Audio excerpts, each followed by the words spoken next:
Германия колата. Нямам представа човек колко собственик има. Звъним на автокъща да видим дали ще успеят да ни продадат кола. Ало, здравейте! Обаждам се за един автомобил BMW 530. Виждам, че е М-пакет на 15 000 евро. Да.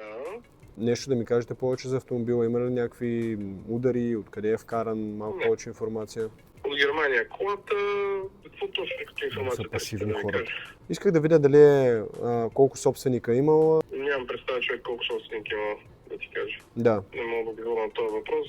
С немски документи. професионалният маниер веднага изчезне. Мога да ти пусна талона, да ти го видиш. Добре, да, това ще е ценно. И как мога да направя някакъв тест драйв? Може ли да се организира на място, като дойда? Да, идвате екрана на колата, няма никакъв проблем.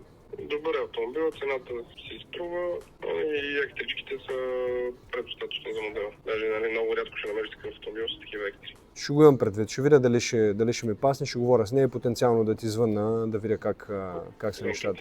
Успех, чао! Всичко, успех, чао.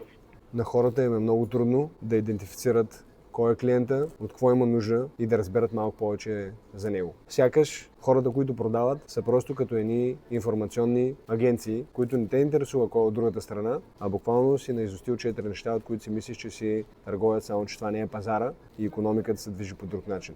Затова спешно трябва да започнем да подобряваме начинът, по който хората продават. AI ще измести дори и тези. Последвай за повече.